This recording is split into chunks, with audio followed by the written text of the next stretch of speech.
Ici, je vais faire une petite vidéo qui va concerner donc la recherche de la construction d'une circonférence circonscrite à un triangle rectangle.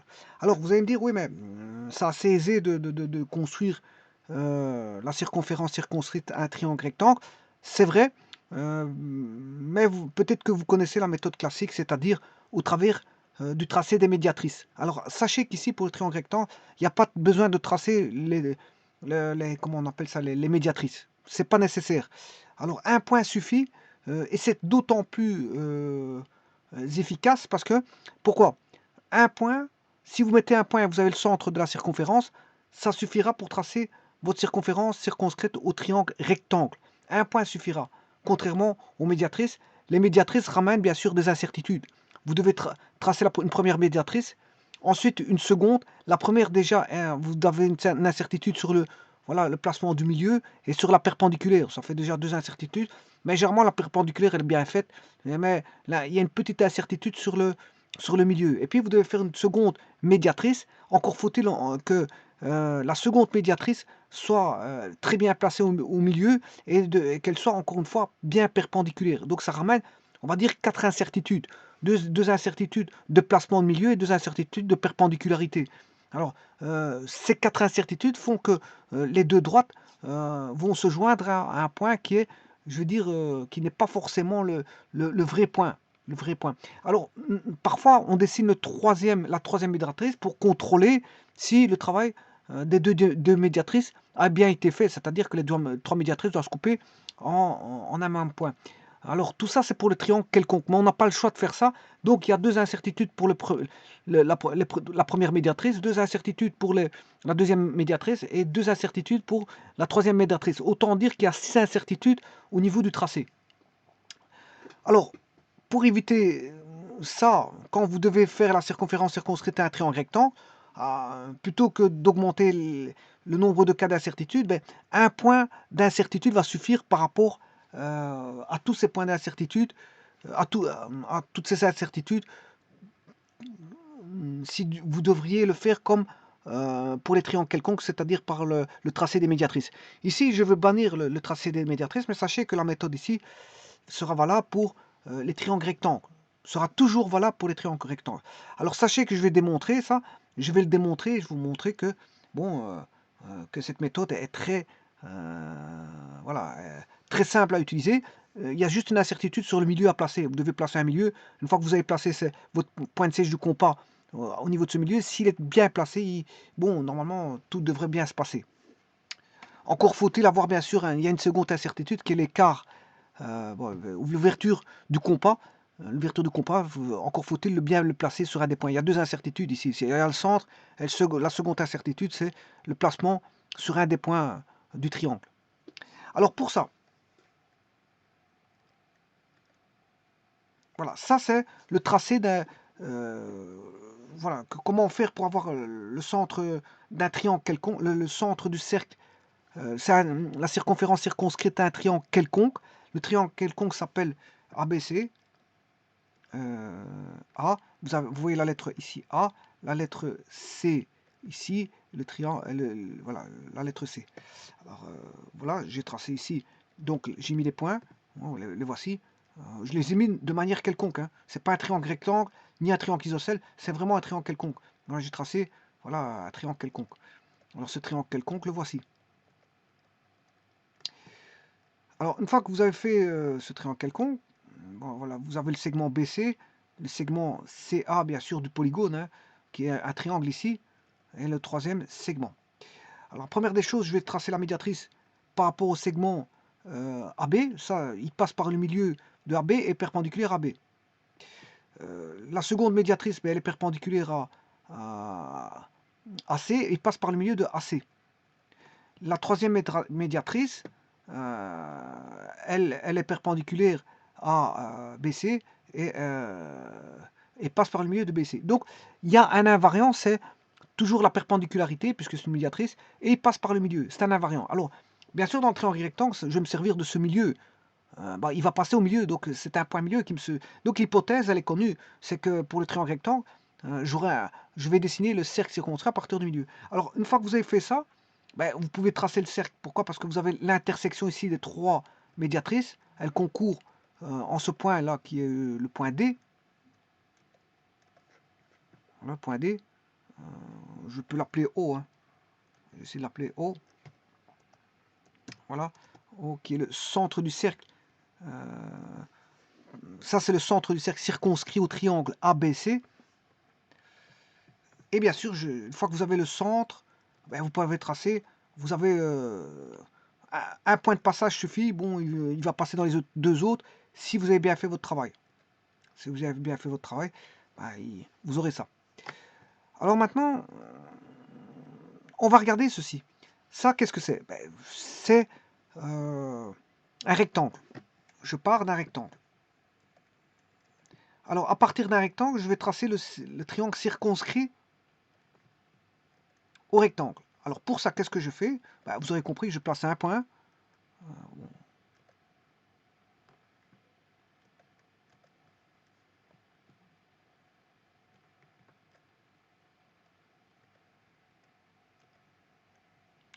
Bon, je place un point pour tracer un point de passage du rectangle. Un second point, un troisième point, un quatrième point. Voilà. Ça, c'est les 4 points qui seront voilà, les sommets du rectangle. Qu'est-ce que je fais ensuite?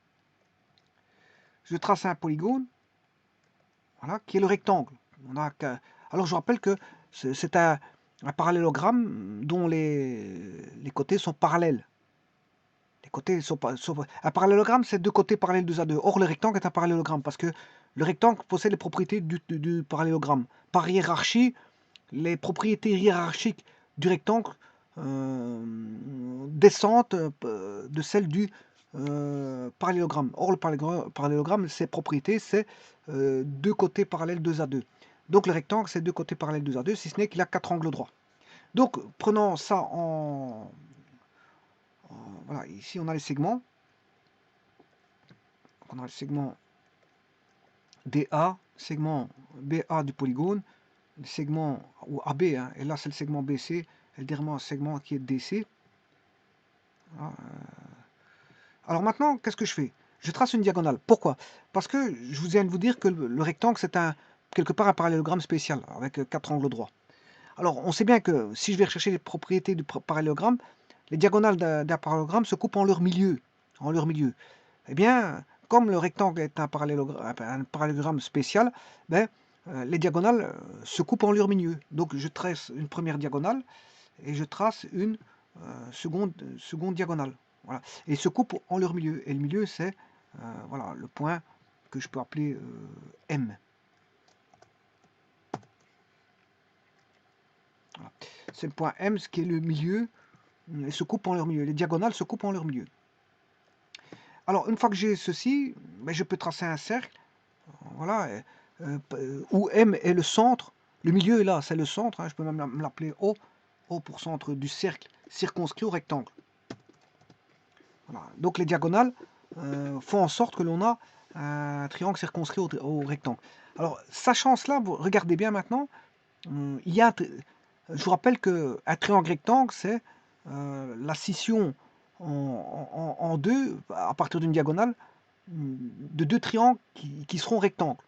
Donc on aura, grâce à un rectangle, je peux tracer deux triangles rectangles à partir des diagonales. Et c'est ce que j'ai fait ici. Et donc, c'est cette propriété-là que je vais utiliser pour le triangle rectangle. Le triangle rectangle, je vais aller rechercher, non pas une diagonale, parce que j'aurai qu'un triangle, j'aurai pas un rectangle, hein, j'aurai un triangle. Donc, je vais aller chercher cette propriété-là, d'aller chercher le milieu de BC, et ça suffira pour avoir dans ce triangle rectangle, quel qu'il soit, parce qu'ici, il y en a deux. Hein. Il y a le triangle O est le centre du cercle circonscrit du triangle DAB. Si je prends la diagonale, bien sûr, DB qui est l'hypoténuse, bien sûr, c'est le milieu de l'hypoténuse ici. Hein. Voilà, vous avez compris ça.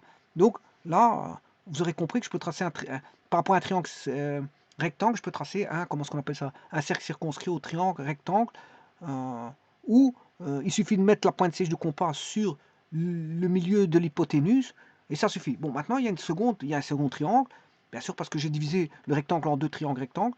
Alors, Bon, O est aussi le centre du cercle circonscrit au triangle BCD. BCD, voilà. Donc, et O est, encore une fois, pour ce triangle BCD, le milieu de l'hypoténuse. Bon, et à partir de cette propriété-là que vous venez de voir, je vais démontrer que, comment, pourquoi on a ça. Pourquoi on a ça. Alors, la circonférence, donc ici, à partir du milieu de l'hypoténuse, je peux tracer, à partir du milieu de l'hypoténuse, je peux tracer un triangle, enfin, je peux tracer un cercle circonscrit au triangle rectangle. Alors, comment faire? Voilà. Je vais retirer le tout.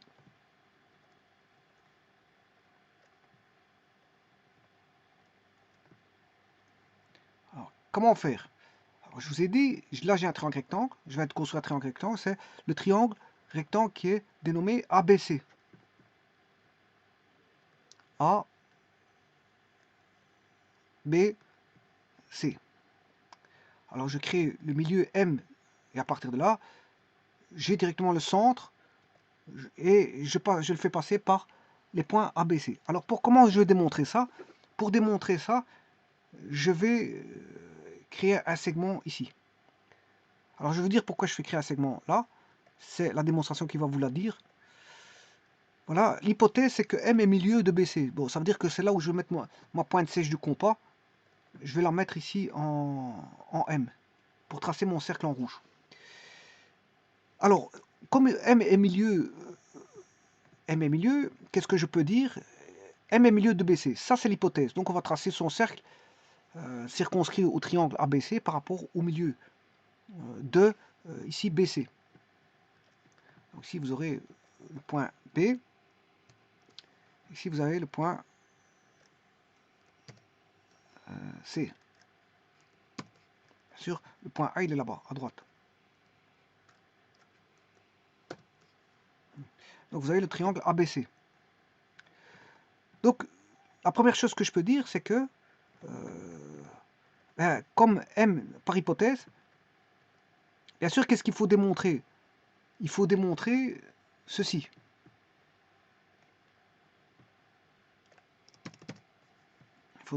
La thèse, c'est de démontrer ceci.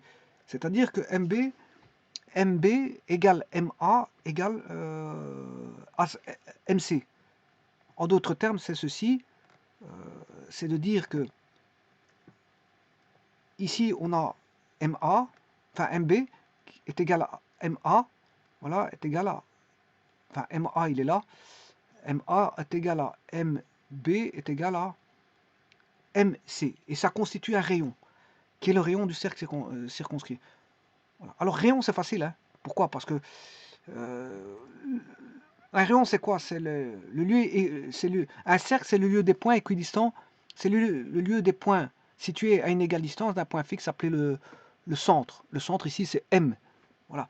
Donc, s'ils sont à égale distance d'un point fixe, et ici ils le sont, puisque j'aurai MB, MA et MC à égale distance d'un point fixe qui s'appelle le centre, ben, ça veut dire que BAC est un cercle. Le lieu des points tracés qui passent par BAC est un cercle. Et donc je peux dire que si c'est un cercle, comme M est le centre, ben, je peux vous dire que MB est un rayon, MA est un rayon et MC est un rayon. Alors c'est ça qu'il faut démontrer. Mais avec partir du principe que on va débuter par quelque chose de connu. Hein.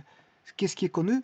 Ben, c'est que M est milieu de BC, c'est-à-dire on va partir à partir de là, on va mettre sa pointe sèche en M d'office. Je vous ai dit pourquoi. Ça vient du principe que bon, par les médiatrices, déjà la médiatrice ça passe par le milieu, donc un invariant c'est le milieu. En plus je vous ai montré avec les rectangles, je vous ai décomposé en deux triangles, je vous ai montré que les diagonales se coupaient au milieu et que pour avoir comment est-ce qu'on appelle ça, la circonférence circonscrite au rectangle, mais je veux dire, les diagonales se coupaient en leur milieu, j'allais chercher comme centre voilà, le point de coupure des diagonales du rectangle.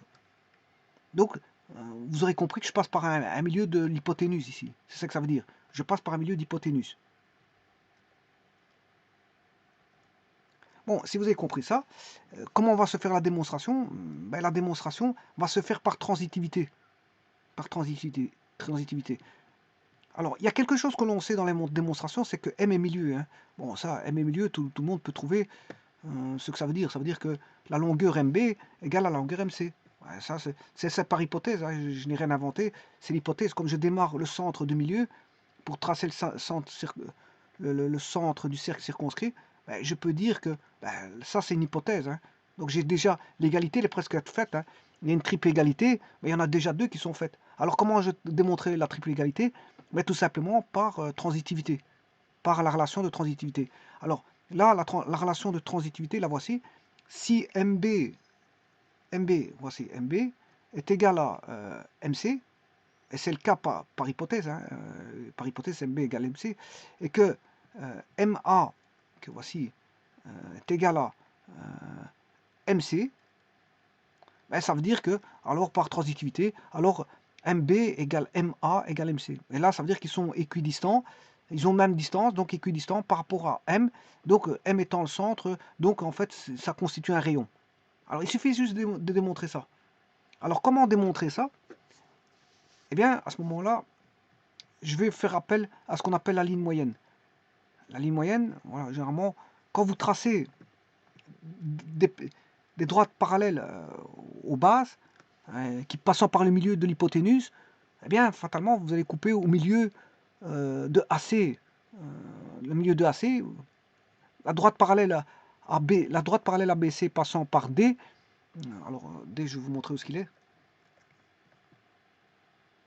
Voilà. Dans ce cas-ci, si je prends ce triangle-là, hein, c'est pas le même triangle que l'autre, c'est des dénominations différentes, mais je vous le dis, c'est pour vous montrer comment ça se passe ici, et puis je le ferai avec l'autre triangle. Alors si vous prenez, voilà, ça c'est une première perpendiculaire, voilà, là on a une seconde perpendiculaire, mais en vérité, ça c'est une parallèle, je fais une parallèle à BC passant par D, et D est milieu.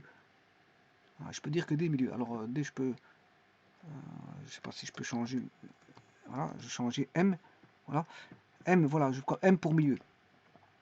Donc je fais chercher une parallèle à CA passant par M, mais il va couper BC au milieu, en son milieu.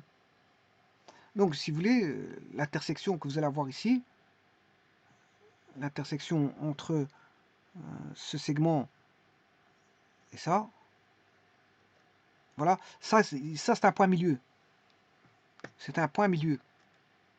C'est un point milieu qui est milieu de, bien sûr, BC. Donc E est milieu de BC. Alors je peux en dire autant de, si je fais une parallèle à AC, enfin à BC, une parallèle à BC passant par M, je vais couper AC en son milieu. Donc c'est-à-dire ici encore une fois, je peux aller chercher l'intersection de ceci avec ça. Voilà. Et ça, le point G, c'est un milieu. C'est le milieu de AC.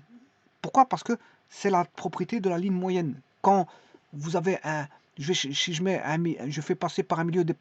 je fais des parallèles à certains côtés passant par le milieu, ben vous aurez une pointe de coupure de l'autre côté du triangle en son milieu. C'est juste ça. Voilà. Et alors, bon, je vais utiliser cette propriété-là. Voilà. Et donc, bien sûr, j'isole le triangle, hein. J'ai un triangle ici, voilà, et j'isole une partie du triangle, qui est le triangle AMC. Voilà, je prends le triangle AMC, en d'autres termes, je prends ce triangle-là. Donc, je prends le triangle MAC, ou AMC, ou CMA, ou voilà, je prends ce petit triangle-là qui est en bas, et je vais démontrer que, pour avoir démontré l'égalité, que ce segment-là est égal à celui-là, je vais démontrer que MAC est un triangle isocèle. Bon, ça veut dire qu'il a deux côtés égaux, bien sûr, et deux angles égaux, mais ça on s'en fout. Voilà, mais c'est surtout que démontrer que les distances ici sont égales. Alors comment je vais faire ça? Par l'entremise d'un petit truchement où je vais ramener ici, décomposer en deux triangles isocèles pour avoir ce qu'on appelle la hauteur. La hauteur qui est perpendiculaire, bien sûr, à la base du triangle. Et ainsi, je décompose en deux triangles isocèles. En deux triangles rectangles, je m'excuse. Le triangle isocèle, en y plaçant une hauteur, je vais décomposer en deux triangles rectangles. C'est ce que je fais ici. Donc là, je vais utiliser ce qu'on appelle la propriété de la ligne moyenne. Alors, bien sûr, pourquoi faire? Mais pour démontrer les triangles semblables, hein, démontrer les triangles semblables. Là, je viens de créer, voilà, je viens de créer ceci. Et en faisant ça, je vais démontrer que les deux triangles sont semblables. Le triangle AM''M1, alors M''M1, M1 c'est la partie, voilà, je pourrais dire décomposé en M1, M2, le M. Bon, bon je ne suis pas obligé de faire ça. Bon, je peux dire que c'est AM', M. J'ai pas besoin de mettre 1, 2. AM', M. Voilà, est semblable à C M', M. Voilà, je ne vais pas mettre de 2. Voilà. Alors, pourquoi ils sont semblables et quel est le rapport de similitude? C'est surtout ça qu'il faut trouver. Je vais justement utiliser pour démontrer qu'ils sont semblables la propriété de la ligne moyenne. Alors, on a bien sûr AM' égale M'C.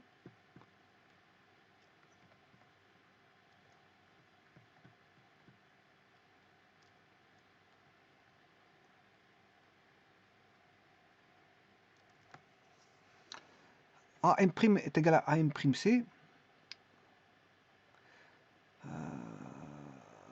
Oui, ici, je dois démontrer tout d'abord qu'on a deux triangles semblables. Alors, ils ont une hauteur commune. Hein. Voilà, ils ont une hauteur commune qui est MM', déjà une chose. En plus de ça, ils ont chacun, comme je viens de construire une perpendiculaire à partir du milieu, mais je veux dire, on a un angle qui est égal. C'est l'angle A. L'angle égal, c'est bien sûr, c'est l'angle A M', M. L'amplitude de l'A'M', M est égale à l'amplitude de C'M', M. C M', M. Voilà. Donc ici, je vous montre qu'il y a un angle égal. Alors, je vous montre qu'ici, on a MM' est une hauteur commune. Donc, c'est déjà, il y a un côté égal et un angle égal. Donc, pour avoir un triangle semblable, il me reste encore une condition. Mais je vais la chercher par rapport à M' égale M'C. Alors, pourquoi ça? C'est la propriété de la ligne moyenne. Pourquoi j'ai l'égalité? Parce que je vous ai dit que la ligne moyenne, quand vous coupez, si je coupe voilà, par une perpendiculaire, voilà, ben, l'intersection, là, elle va couper au milieu. L'intersection, ici, entre ceci et la perpendiculaire, voilà, D est au milieu, c'est un milieu. D est le milieu de AC, c'est juste ça. Donc je peux dire que AD égale DC, c'est juste ça. Donc dans ma démonstration, je l'utilise. Et donc à ce moment-là, j'ai deux côtés égaux. L'un qui a été trouvé, ça, c'est pas, j'ai trouvé ça par les propriétés de ligne moyenne. Voilà, donc ça a été trouvé par la ligne moyenne. Et ça a été trouvé par... bah, c'est tout simplement que j'ai fait une construction où MM', donc c'est un côté commun, ça. Bon, maintenant, le rapport de similitude, je ne le connais pas encore, je vous le dis tout de suite. On sait bien que les deux triangles sont semblables parce qu'il y a deux côtés égaux et un angle égal. Voilà, on a deux côtés égaux et un angle égal. Alors, le rapport de similitude, je veux le rechercher. Alors, comment rechercher le rapport de similitude? Je sais bien que le rapport de similitude, il vaut K. Bon, mais K, je ne sais pas combien il vaut. Alors, je vais le rechercher. Dans le rapport de similitude, il y a une triple égalité, dont deux vont m'intéresser. La première égalité, c'est celle-ci. AM' sur CM'. Alors, AM' sur CM', ben, ça vaut 1, parce que je viens de vous dire que AM' égale M'C. AM' égale M'C. Hein. Donc, ça veut dire que si je divise AM' par M'C, ben, ça fait 1. Donc, le rapport de similitude, il est connu. Alors, sachant que le rapport de similitude vaut 1, ben, je vais rechercher une seconde égalité du rapport de similitude, qui est AM sur CM. Mais ce rapport de similitude, je vais vous le trouver, il vaut 1. Voilà. Donc AM sur CM vaut 1, donc AM égale MC. AM égale MC. Et donc si je reviens en arrière, ici, AM égale MC, voilà, c'est ce qu'il fallait juste trouver, il suffisait de trouver ça, MA égale MC, parce qu'on avait l'égalité ici. L'égalité ici, c'était par hypothèse, on sait bien que M est milieu, et je devais juste démontrer que MC égale MA. Et donc, grâce au truchement des triangles semblables, je décompose en deux ici, voilà, je trouve le rapport de similitude de ces deux triangles semblables qui vaut 1. Donc, je peux démontrer que ce côté-là vaut ce côté-là. Et donc, comme MA vaut MC, j'ai démontré que ici, tout d'abord, j'ai étudié la propriété de ligne moyenne, ensuite la propriété de triangle semblable, et ensuite la transitivité ici, hein, transitivité qui dit que si MB égale MC, MA égale MC, effectivement, je viens de démontrer ça, MA égale MC, je viens de le démontrer à l'instant, par la propriété de ligne moyenne et triangle semblable, voilà, et que le rapport valait 1, le rapport de similitude valait 1, voilà, et bien par transitivité, on avait ceci. Et donc là, on a l'équidistance MB égale MC égale MA, on a l'équidistance par rapport à un point fixe, ben, ça c'est ce qu'on appelle un rayon d'un cercle qui passerait par le centre M. Et donc là, ça démontre bien que pour tracer, euh, pour tracer, euh, pour tracer un cercle circonscrit, un triangle rectangle, il suffit d'aller chercher le milieu de l'hypoténuse et ça suffit. Ça suffit. Vous tracez le milieu de l'hypoténuse et ça suffit. Et vous aurez votre... Donc, il n'y a pas trop d'incertitude qui va rentrer, si ce n'est que c'est de placer son centre au milieu, donc bien positionner son centre. Donc ça, c'est une incertitude. Et la seconde, c'est de placer la pointe du compas, enfin la mine du compas qui va tracer sur les points. Et donc là encore, faut-il que ça va rajouter une seconde incertitude. Il n'y a que deux incertitudes, contrairement aux trois médiatrices où là, il y a 6 incertitudes. Mais si vous en faites deux de médiatrices, il y a 4 incertitudes. Mais ici, pour un triangle rectangle, il n'y a que 2 incertitudes. C'est déjà plus précis. On peut vite faire un travail beaucoup plus précis, je veux dire, avec 2 incertitudes qu'avec 4. Voilà, donc ici, quand vous avez un triangle rectangle, n'allez pas faire la méthode des médiatrices parce que voilà, si vous commencez à faire la méthode des médiatrices, bon, ça marchera pour un triangle rectangle, mais pour le triangle rectangle, il y a une spécificité qu'on peut directement court-circuiter, je veux dire, cette méthode des médiatrices pour passer via voilà, l'hypoténuse. Hein. Le milieu de l'hypoténuse constitue un centre du cercle circonscrit. Et pourquoi? Parce que bon, ça vient de la propriété du rectangle. Hein. Voilà, des rectangles qu'on a décomposés en deux triangles rectangles. On sait bien que voilà, le cercle passant par le rectangle, ben, son centre, il est sur les diagonales. Et justement, les diagonales, c'est les hypoténuses de triangles rectangles. Voilà, je vous remercie.